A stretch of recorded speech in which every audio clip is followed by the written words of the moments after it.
Ia check, s-a terminat cu frigul.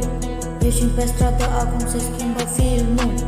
Aruncă hainele groase și de iarnă. Căldura mare începe să se aștearnă. Termometrul sare în aer, e mare jar. S-a terminat cu frigul din calendar. Gata cu școala, gata cu greaua muncă. Toată brigada pe străzi acum se aruncă. Punem ochelarii de soare și haine legere. Ieșim la lumină și plin de putere. Simte asfaltul cum frige sub picioare. Orașul întreg e plin de sărbătoare. A venit vara, s-a aprins orașul. Toată lumea petrece, ăsta-i pasul. Nopți lungi, distracție fără regrete. Vara asta scriem cele mai tari secrete. A venit vara, s-a aprins orașul. Toată lumea petrece, ăsta-i pasul.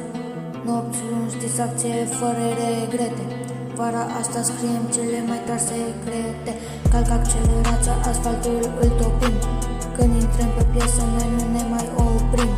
Nu ne sta în față, nu ne sta în cale. Dărâmăm difuzoarele cu rime grele. Priviri de oțel, băieții mei pe poziții.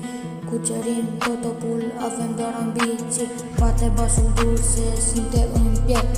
Vara asta a noastră, o spun la mod drept. Muzica scade încet, dar vibe-ul rămâne. Ne vedem pe plajă exact ca și mâine. Piesa s-a terminat, dar distracția continuă. Vara asta caldă e pur și simplu divină.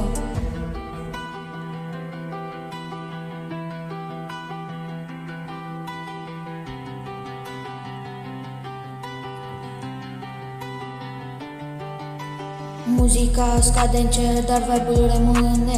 Ne vedem pe plajă exact ca și mâine.